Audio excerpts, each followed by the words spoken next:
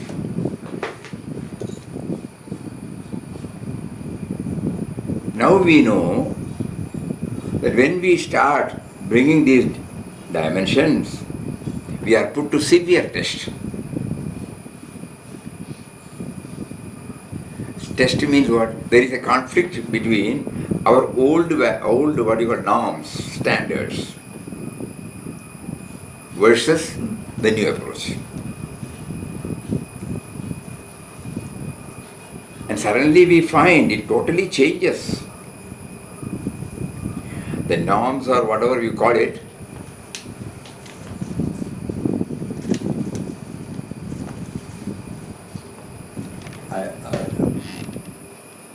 the norms or whatever you call it, I'm going to keep it there.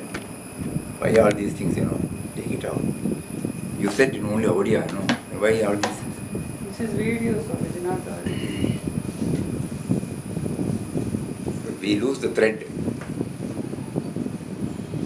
What is more important is the flow of the theme. We will be able to memorize it. A lot of intellectual exercise can bring out so many things. Again, we are slipping back. When Mataji asked those people who are reading it whether they have started enjoying the sweetness, and when they said they are enjoying, she was very happy. What is the sweetness? Something that tallies with our own life. That is called sweetness.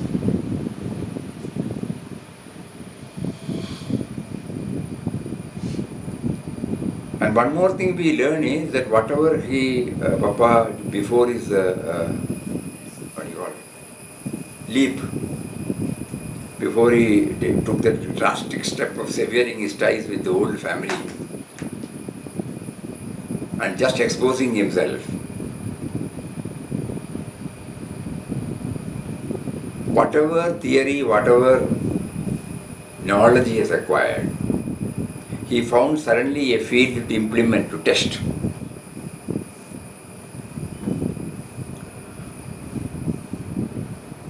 We are now trying to put it in a different way, that Ram is putting Papa on test, because that is the word he has used many a times there.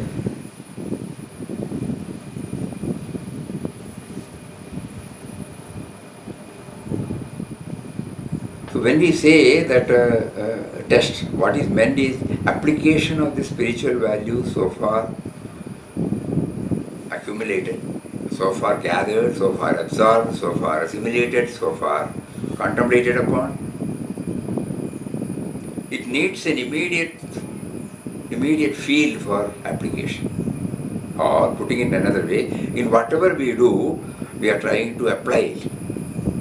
This is what he did. And that is why the book is so charming. This aspect we should not forget. Otherwise we again, all these years we have been reading and telling them so many things, like that it will also go.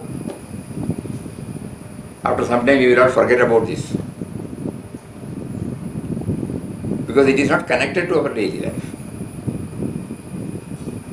This time Papa wants us to go deeper into it so that slowly we start applying it. We may fail, we may forget, because the old norms will not permit us. The me and mine is very strong, whatever is said.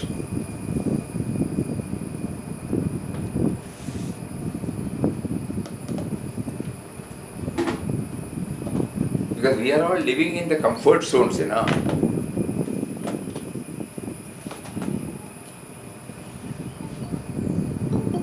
So applying those things from this platform is a tough job. We won't say it is impossible, but it's a tough job. At the moment we cannot be away from all these also.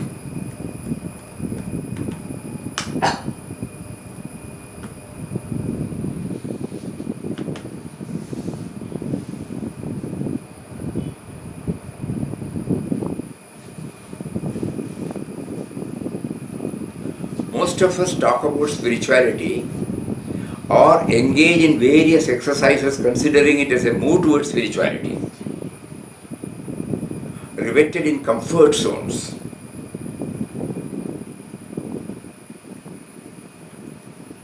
and feel that we are slacking in our spiritual progress, whether in the ashram or elsewhere. Wherever we are, we don't compromise with our comfort zones. And through that comfort zone, we are trying to understand what did Papa do? Whereas Virat Papa was out and out, free from all sorts of comforts. And even basic needs. Why comfort? There are three types, you all know that. Necessities, comforts, luxuries. The degree, little varies. The basic needs, then comes comforts, then comes luxuries. So in our case, Papa did not. He got complete. The moment he left everything, that is an indication where we find there is a total freedom, out and out free from all sorts of comforts and even basic needs. And yet was able to maintain constant communion with her. We have to understand our position. Why is it that in spite of going deeper and deeper, in spite of doing Ramnam, in spite of engaging ourselves in various activities, where are we now?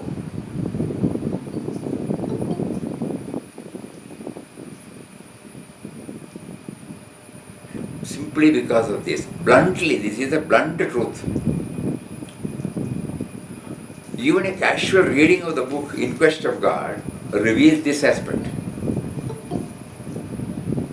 Even while he was dispossessing himself of the 9 rupee, what was the word he used? If it is there, the mind space is occupied for that every now and then. So the tussle in our mind now is, we can't be away from this comfort zone. Maybe luxuries we can avoid. Or maybe we may not be having any luxurious life. But certainly our comfort zones in us. Something beyond our necessities. This is something on which every one of us should keep on pondering. That is, we feel that is the real, tug of war that is going on in our mind. We would like to embrace that particular path by which we are assured of the spiritual progress. But at the same time, something prevents us, pulling us.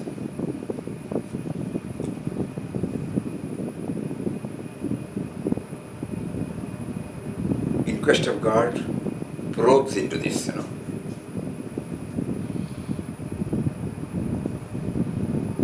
So while Ram took Beloved Papa out of his narrow pond and flung him into the ocean of universal life, this was what he was ensuring. Nothing for tomorrow, nothing for the morrow. And at the same time, not at all perturbed.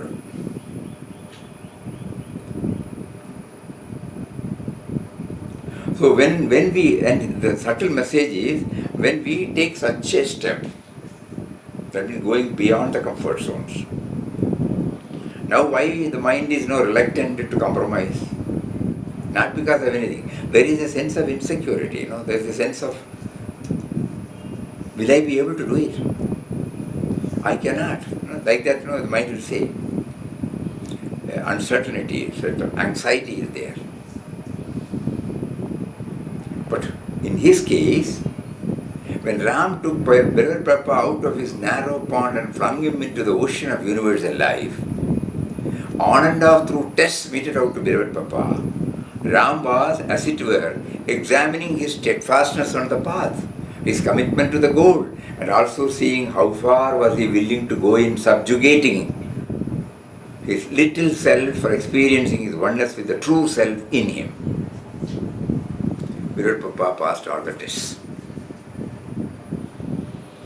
So this is a process, Without going through the process, we want to reach the goal. This is the hurdle. We don't want to sit for any examination, at the same time we want to have the degree. Because if we go back to our school life, or those who are privileged to go to college life, education in schools and colleges become complete only after conducting examination and the result thereof. Examination alone confirms that the portions covered in the text are by and large assimilated and absorbed by the student. At the time of writing the exams, nobody will be permitted to go through any texts or allied books or consult anybody. The answers to the question should therefore come from within based on assimilation. Similarly, when we are chosen by Him for the spiritual journey, He provides whatever is required for forming the right concept of God. The methodology to absorb the core theme, and also periodical tests to verify whether the ideal touched and kindled is applied in daily life. To make our ideal gets properly grounded, He also guides and protects us from getting slipped from the path, getting away from the path.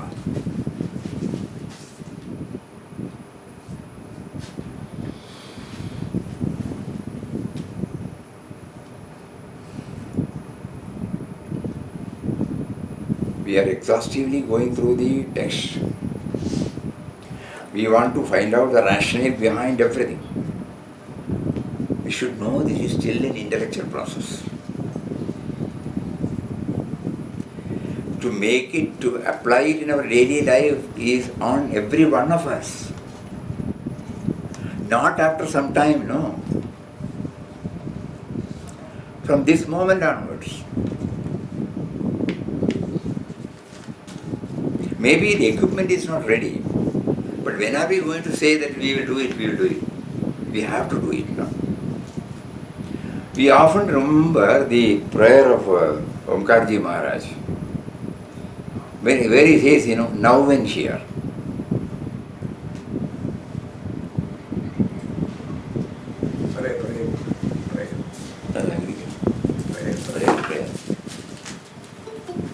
It says a reminder.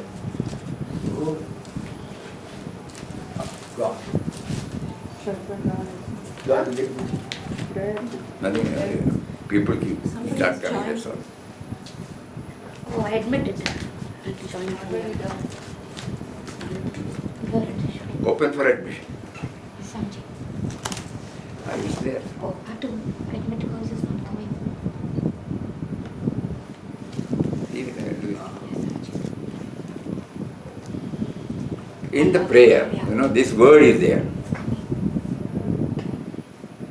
Adorable presence, thou who art within and without, above and below and all around, thou who art interpenetrating the very cells of our being, thou who art the eye of our eyes, the ear of our ears, heart of our hearts, mind of our mind, breath of our breath, life of our life, soul of our souls.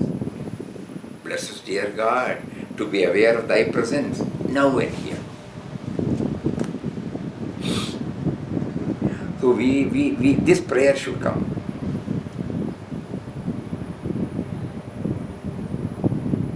You are facilitating me to go through so many of your teachings and the teachings of other Mahatmas.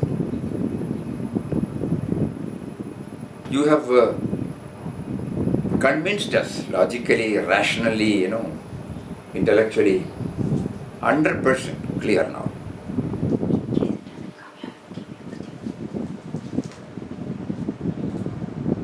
But the next step is still a blank for me. Because there is in my mind a certain things that are spiritual, that are non-spiritual. This is sadhana, this is non-sadhana. I now understand intellectually that if I don't break this barrier, that everything is spiritual, everything is a sadhana. Moment to moment I should be reminded of this. So I am only praying to you to give me this dimension. Mind may go here and there, it's all right. That is also your will. I should know that.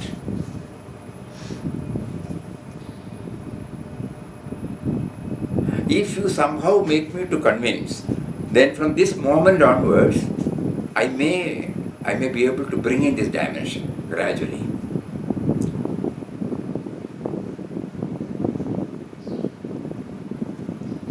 Because we are sadhakas of 24 hours, Puja Swamiji said this.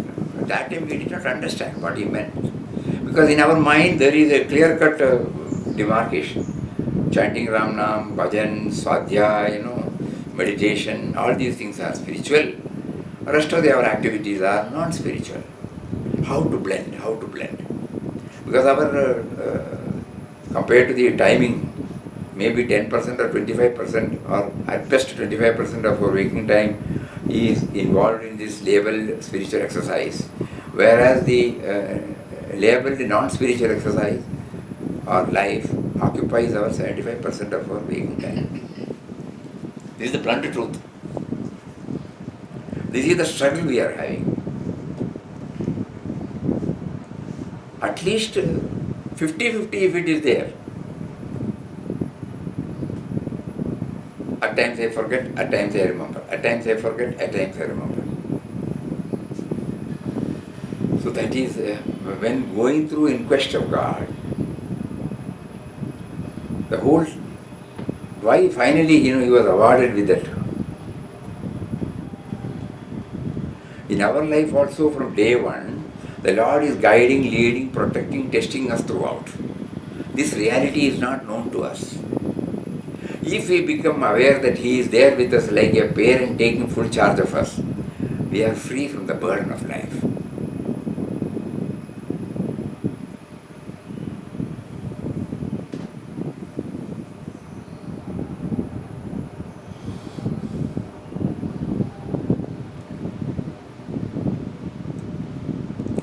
We will read one article of Papa that we can throw before we go to the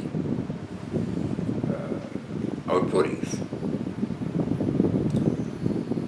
The azure sky shines the light of the midday sun. All nature in repose, for not a breath of air stirs the stillness of space. For not a breath of air stirs the stillness of space. Space is there, still. Storm will be there, wind with higher velocity will be there. So many things, Earthquake, thunder, lightning.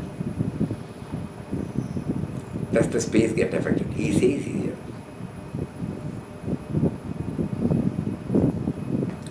For not a breath of air stirs the stillness of space. God sheds His rays of splendor and grace on all objects and beings. My soul and body are attuned to Thy omnipresent Spirit and all the manifest world. Peace reigns everywhere. My heart is thrilled. A soft glow radiates from my eyes. I listen to the sweetest strain of music that subtly resounds through infinity. Yet I am one with the silence that pervades the known and unknown spheres of my God, my life, my soul.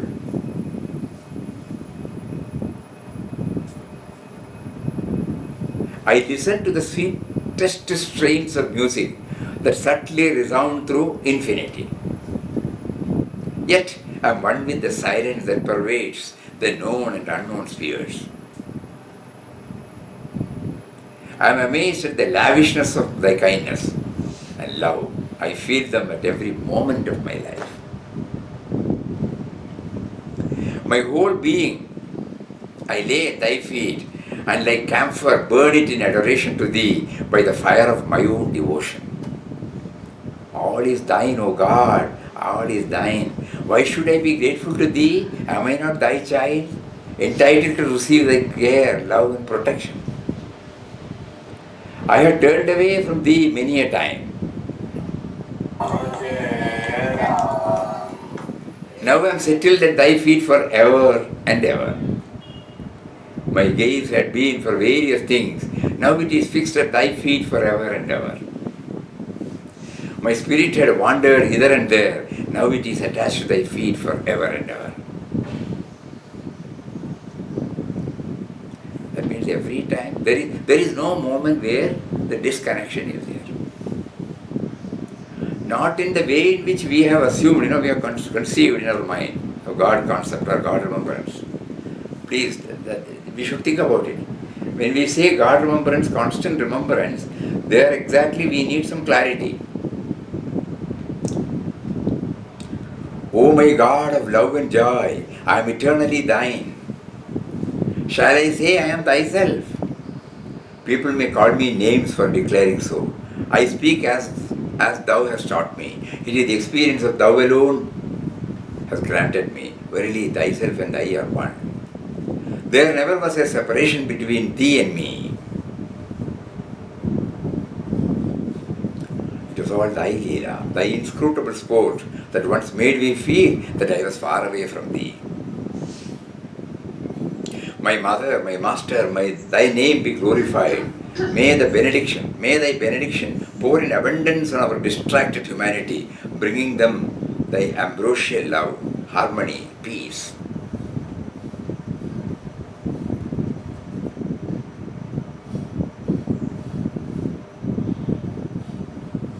These are his writings, musings of Papa. When we go through In Quest of God and try to understand, this is what, I was like this, he was like that, he was able to cross over. He says, I had turned away from thee many a time. Now I am settled at thy feet. My gaze had been for various things. Now it is fixed at thy feet forever and ever. My spirit had wandered hither and thither. Now it is attached to thy feet forever and ever.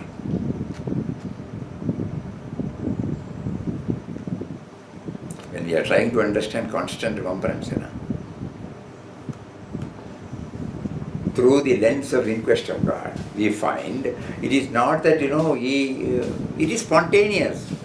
When that, in Madurai, when somebody, the Sadhuram, when his feet touched his body, when somebody became upset, spontaneously he says, that word, very touching word. He is Ramdas's guru, he is Ram himself. The moment we go there, when we read that, whatever we read now, settled there, settled there, settled there, settled there. Riveted, grounded, whatever words we can bring in. Rooted, melted,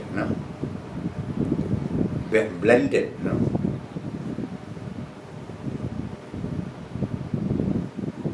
So we have to pray to him intensely.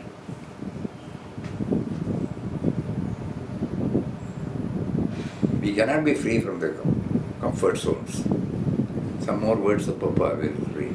Sri Rama, we may say, had to undergo the trials and difficulties of forest life for 14 years as a result of his karma. Papa writes these words. Suppose we take it that way.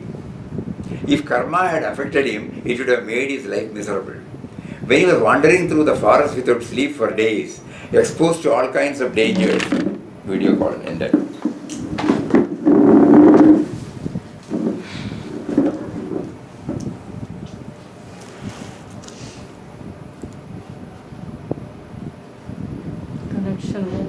Connection gone.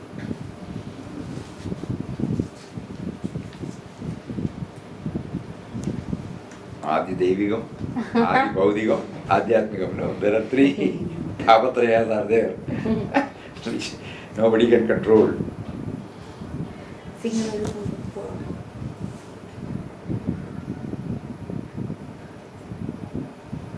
Should I keep this out? That is Connect better. this? It's not something you connect. It is not coming. Connect to shut off.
Shraddha.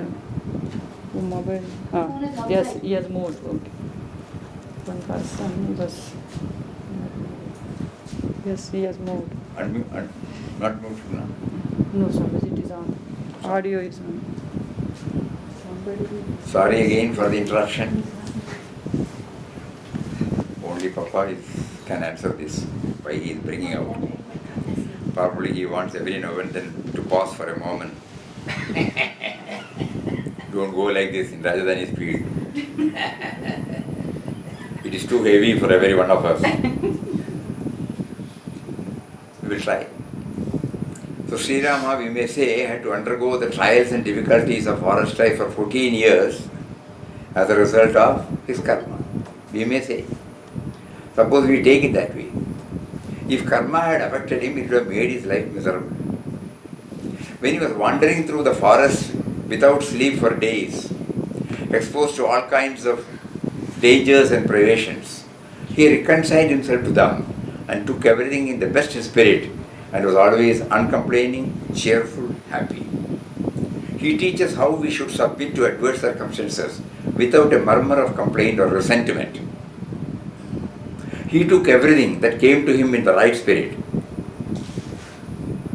That is the way we can put up with unpleasant situations in which we are placed. But we make ours as miserable because we want things to take place as we wish.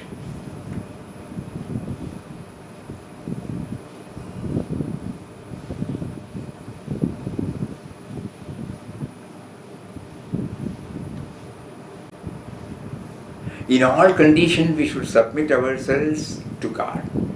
Never grumble, never complain, never be sorry. If this is our attitude towards all happenings, we will be free. We cannot but be happy.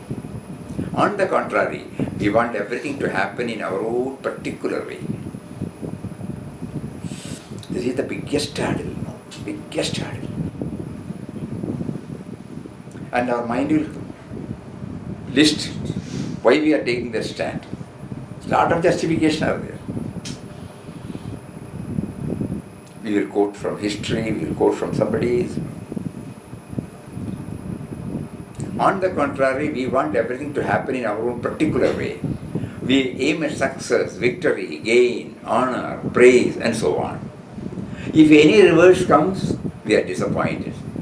Gain or loss, victory or defeat, success or failure, honor or dishonor, praise or censure, all will be the same to us if we take them in the right spirit. This is called equipoise or equilibrium of mind. In the Gita it is called samatva or equality.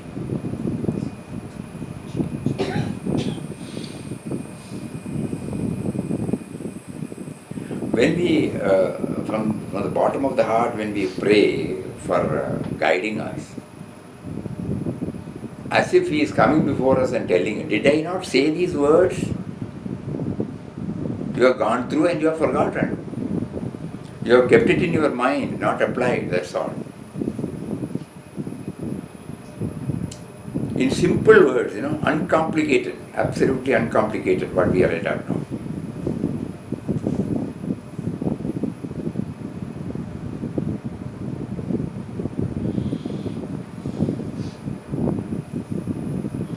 So this is the background before we take up the reading of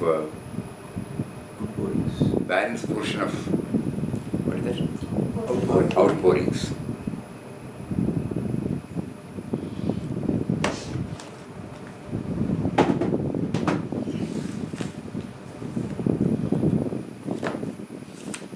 Nothings.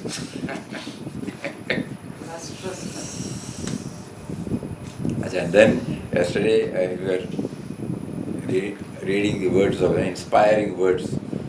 The word picture, word picture of the Mother Nature, spread out before us. What a grand display is thine! What a sublime manifestation!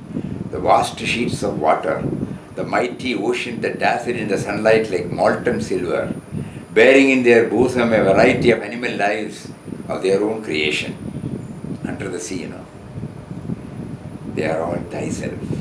O extensive sky, what a magnificent structure is thine. A limitless blue dome, pictured here and there with fantastic shaped white fleecy clouds, sustaining in her mighty embrace innumerable creatures of her own making. O earth, whose unseen circumference vainly attempts to measure the bounds of the sky that appears to clasp thee. What an indescribable scene thou doest present to the wondrous gaze of the sun, moon, stars, that are never tired of viewing thy beauties at ever-changing altitudes. Thy valleys are full of green verdure, sparkling water running through them all. The high mountains are shooting up into the sky, those gigantic guardians of thy peace. The widespread forests. And he looks at the mountain, he says, guardians of peace, stillness. The widespread forest, green, yellow hued, form thy beautiful garment, in the loving folds of which thou bringest into being untold variety of lives. Who brought this gorgeous show into being? It is all the work of Ram, the work of love. Ram himself manifested in all his grandeur of love. O Ramdas, you have nothing in the world to call your own. Next. All belong to Ram, including yourself. Ram does everything for the best. Ram is the doer. Ramdas live always in tune with him. O Ram, see that this prayer is granted. Thou art all in all to thy slave. He wants thee and nothing else. O Ram, purify Ramdas's mind. Let no evil thought enter there. Think that. O Ramdas, you have nothing in the world to call your own.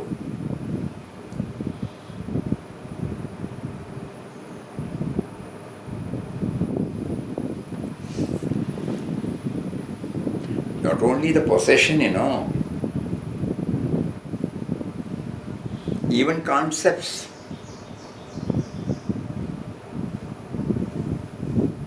Emotions and thoughts, objects, emotions and thought. Chinmayanji Maharaj used to say OET.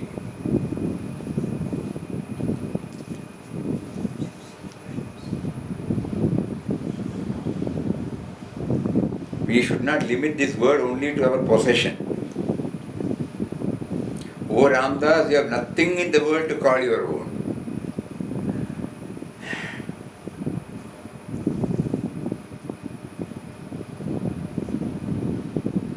Because we all know when we came to this world, we did not bring anything. Even we started knowing about ourselves much, much later.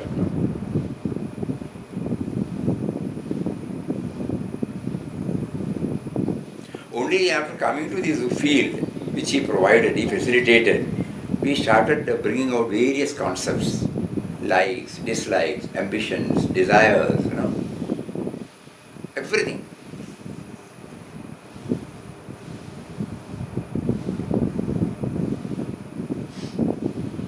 O Ramdas, you have nothing in the world to call your own. All belong to Ram, including yourself.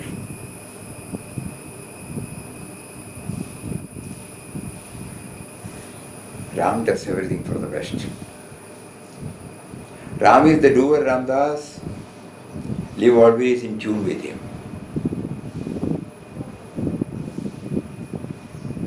O Ram, see that this prayer is granted.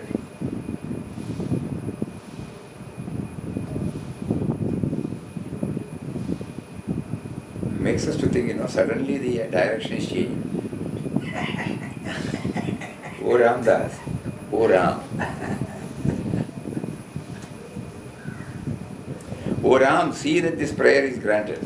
It started with, O Ramdas, you have nothing in the world, Thou art all in all to thy slave. He wants thee and nothing else. O Ram, purify Ramdas's mind. Let no evil thought enter there. We have never seen any evil thought throughout his, but still, probably it might be in the subtlest form. Throughout the narrative, we have never seen anything, anything negative. He did not blame anybody. He did not curse anybody. Everything he accepted cheerfully. He never named anything as negative. Consistently. But still, he says, O Ram, purify Ramdas's mind. Let no evil thought enter there. So that means at the time of writing, his thought, the lower mind is still there. A purified mind is different, The lower mind is still there. And probably in a subtle way, which only he knows. Similarly, we also only know that, Nobody will be able to know. So every now and then this prayer.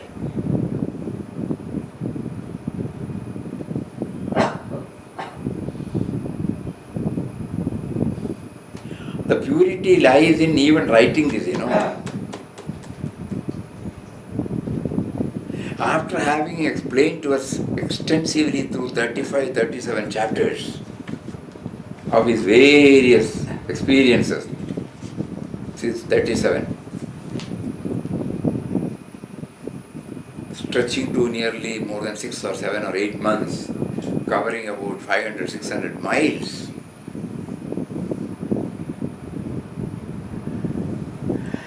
And 1,000 kilometers nearly.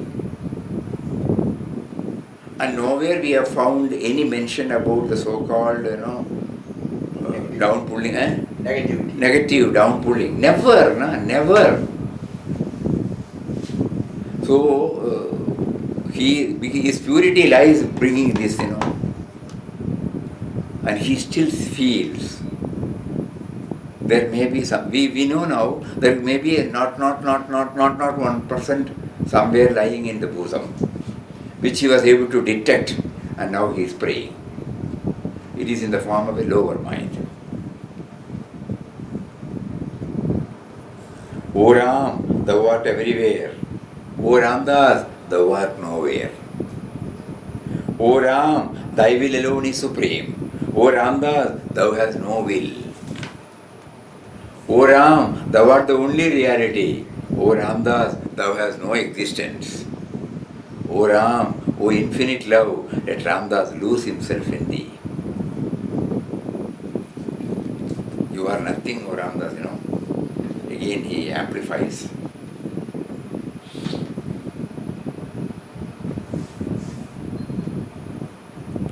O Ram, thy love pervades everywhere. Thy light shines everywhere. Thy bliss absorbs everything. Ram, thou art light, love and bliss.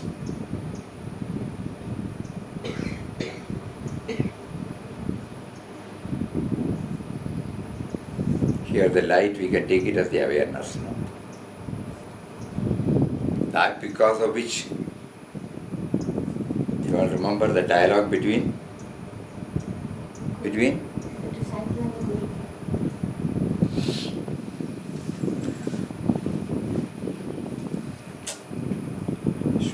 Shuka and Janaka. Janaka. So when Janaka started asking him, by which light you are seeing, you remember the dialogue. And finally he takes us to this.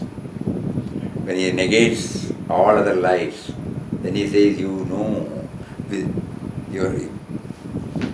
that you are there with what? Light, something like that. Awareness. We don't need any light to know that we are there. Even in pitch darkness, nobody need to confirm and say that I am so and so. I am there. Which is that light? Janaka asks, and he says, it is the light of lights, awareness. So love, light, love and bliss. Awareness, absence of otherness and fullness. The dialogue is between Guru and Shishya, not Janaka. But also is there. Janaka. Both Yeah, are okay. Shankaracharya का भी है. एक श्लोक ही. Shankaracharya का. That And I is don't We have brought it in the vision. Sugar down only I remember. Sugar Sugar down. down only I remember. both are You there. have that. Yes, Swamiji, I'll bring it from the table. Guru Shishya. एक श्लोक ही. That is. Guru Shishya is there, that is also put in the vision. You are right. But this also we got it from Brihadaranyaka. Janaka, I remember immediately sugar down. That's also very inspiring. So light, love and bliss.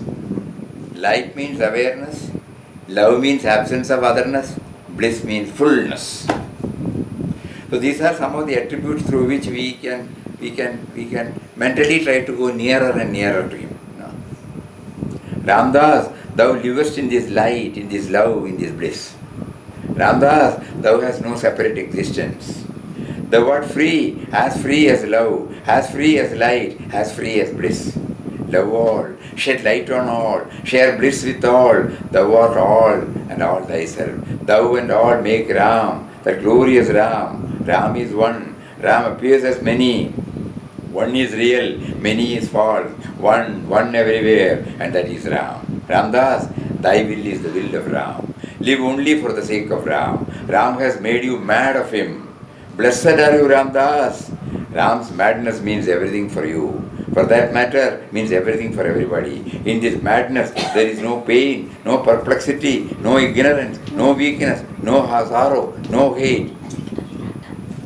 It's not there. It's there, don't worry.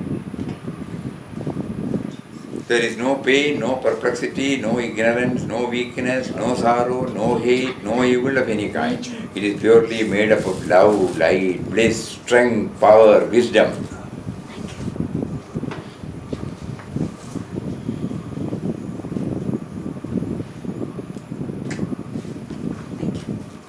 Must be July. May, June, Swamiji. July is here. It was May, June-ish. This is matter and spirit.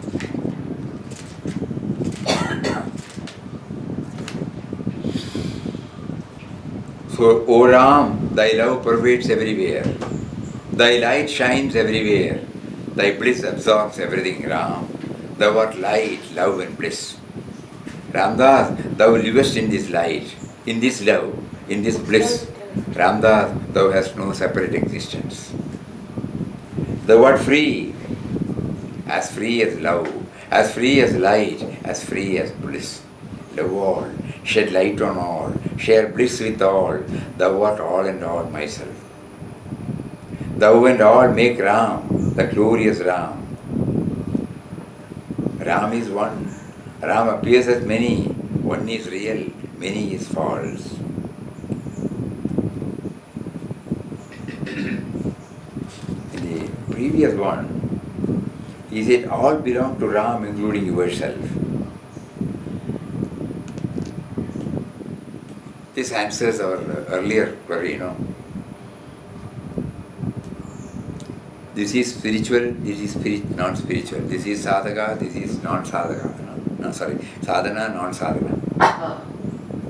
Everything is. This helps us intellectually to demolish, but still the walls remains there. As soon as we demolish in the session, again by the time the session is over, the wall is again there. So this particular word, kindly note this. You have nothing in the world to call your own. All belong to Ram, including yourself. And Ram does everything for the best.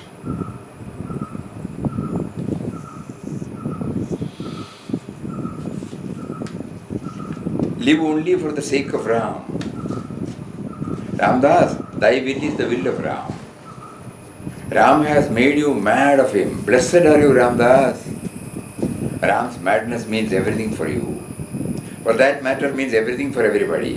In this madness there is no pain, no perplexity, no ignorance, no weakness, no sorrow, no hate, no evil of any kind.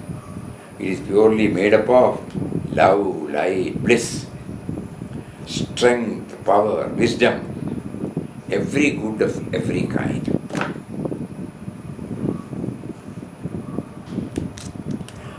Ramdas, all praise, all honor, all respect is for Ram.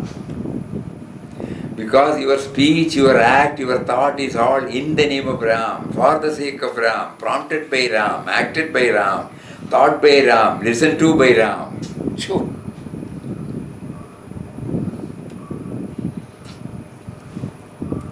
All in Ram, by Ram, through Ram, on Ram, about Ram, for Ram.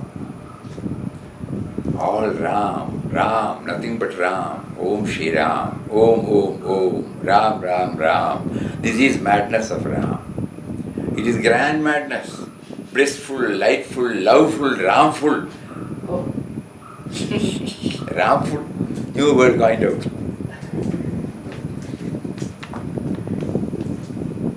Ramdas, all praise, all honor, all respect is for Ram. Because your speech, your act, your thought is all in the name of Ram, for the sake of Ram, prompted by Ram, acted by Ram, thought by Ram, listened to by Ram. All in Ram, by Ram, through Ram, on Ram, about Ram, for Ram. All Ram, Ram, nothing but Ram. Om Shri Ram, Om, Om. Ram, Ram, Ram. This is madness of Ram. It's a grand madness. Blissful, lightful, loveful, Ramful.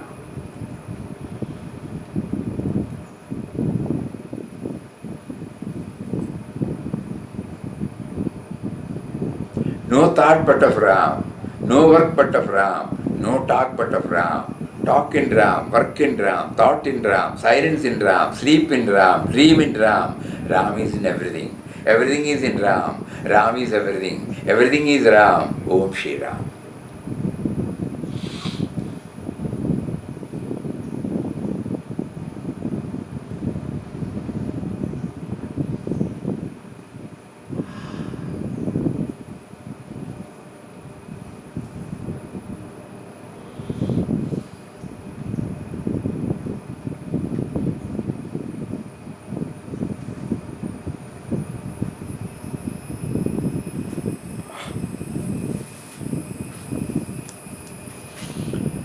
The dialogue we will read, but because it's the light, Here is an interesting question and answer session between King Janaka and Yajnavalkya, related to the knowledge of self.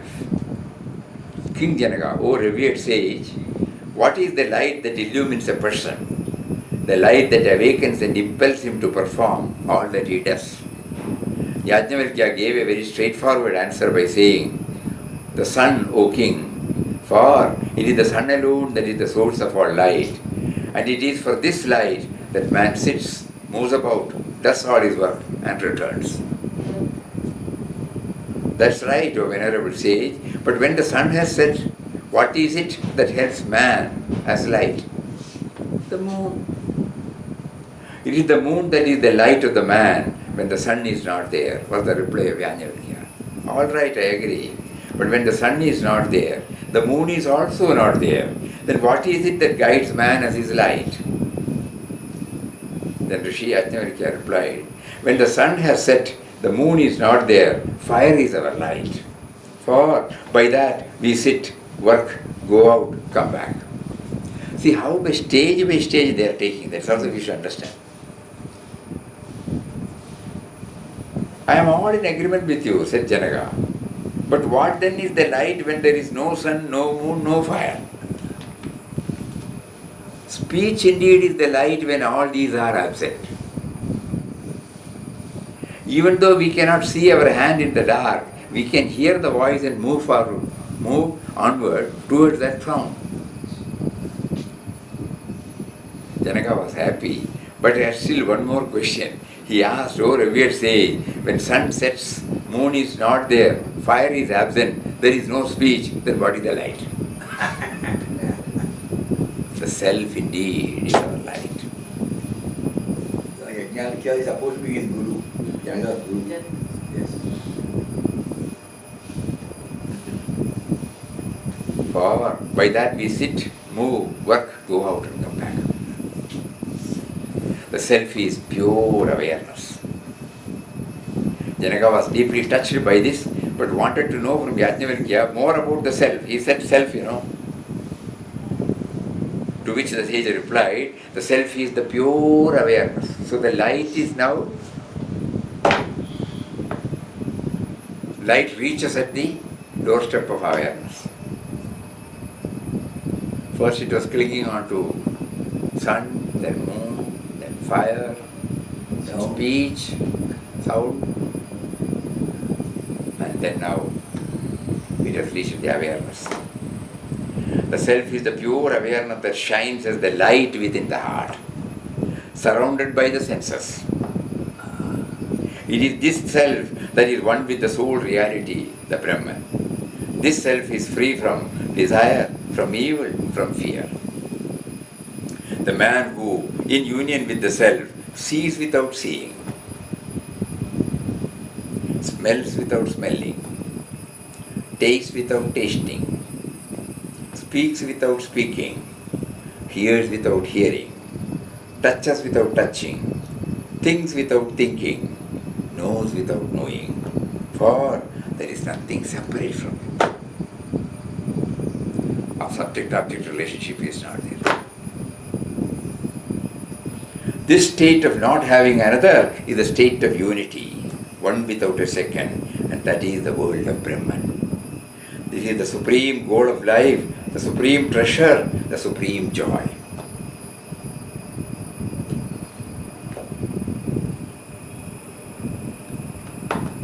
Before we close, there is one more very inspiring quotation by another Mahatma about this,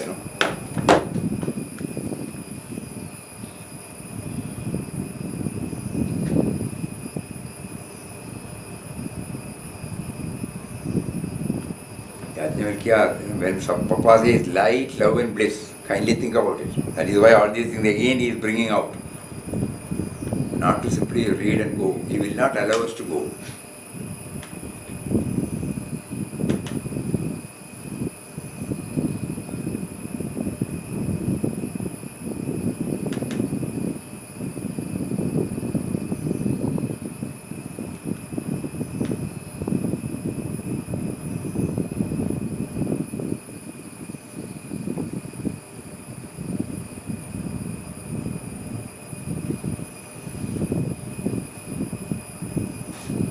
Love, light, blissa. Light, love, blissa. How is it? What is the order? Light, love and bliss. Light, love, and bliss. Awareness. Enough, Because the absence of otherness is second will and awareness is first. Light, first. Light, love, bliss. Life and light, Light, love. There is a place in all of us that has remained innocent, uncorrupted and untouched by the world. The self, the awareness, There is a place in all of us that has remained innocent, uncorrupted, untouched by the world. We have to locate that most delicate place. It's a very sensitive place. It is where we feel love, where tenderness and compassion arise, free from self-interest. This place is the whole, HOLE. We have to fall into and disappear forever. Andrew, go ahead now. There is a place in all of us that has remained innocent, uncorrupted, untouched by the world.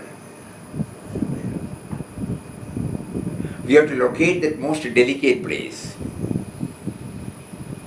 It's a very sensitive place.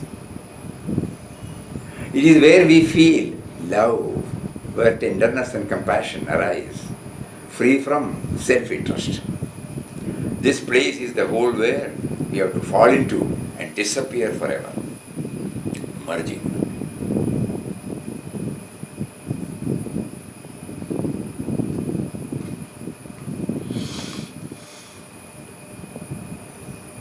In short, the book In Quest of God wants us to get out of the bindings caused by our present pattern of thinking.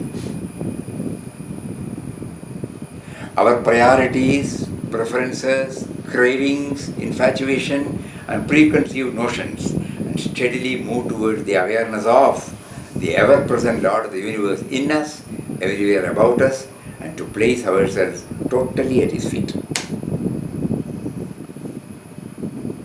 In short, the book In Quest of God wants us to get out of the bindings caused by our present pattern of thinking. We have caged ourselves, conceptual presence, We ourselves don't know that we have created this present for ourselves, and we are trying to get out of it. At the same time, we fail. So, in short, the book In Quest of God wants us to get out of the bindings caused by our present pattern of thinking. Our priorities, preferences, cravings, infatuations, and preconceived notions, and steadily move towards the awareness of the ever-present Lord of the universe in us, everywhere around us, and to place ourselves totally at His feet.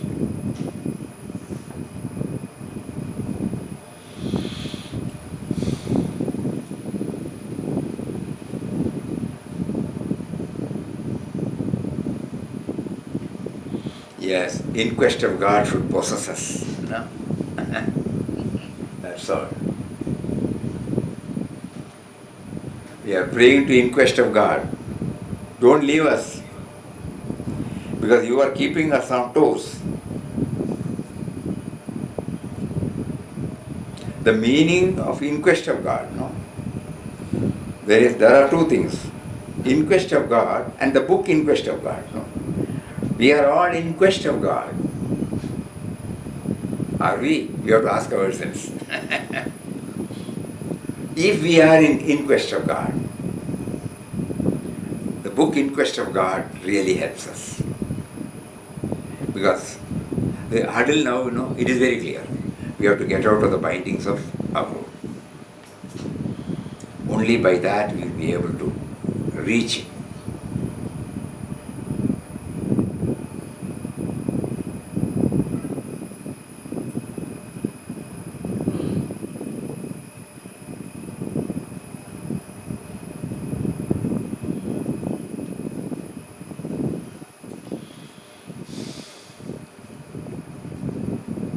So keeping this in mind while reading and attempting to plumb deep into those points, it would be better to parade before our mental vision the various experiences He made every one of us to pass through. At the time of going through such painful or pleasure-giving experiences, we would not have realized that it was actuated by Him only for our good.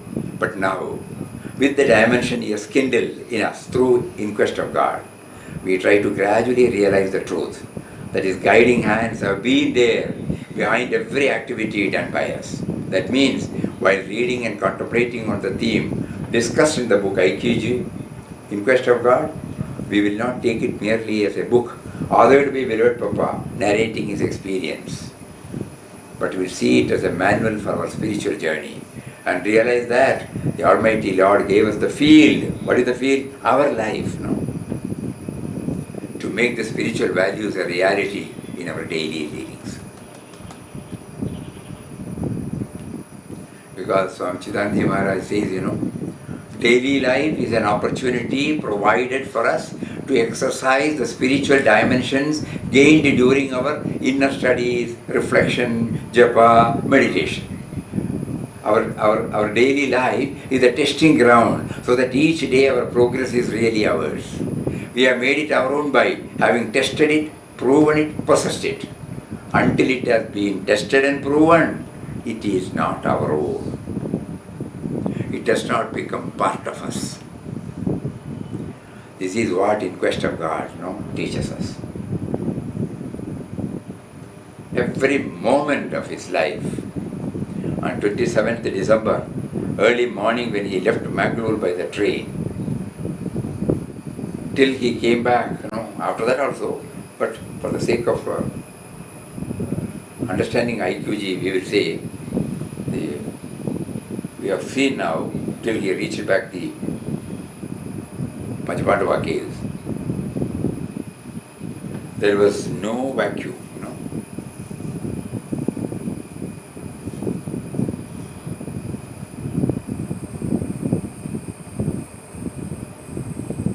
We cannot follow what he did, but we can definitely follow the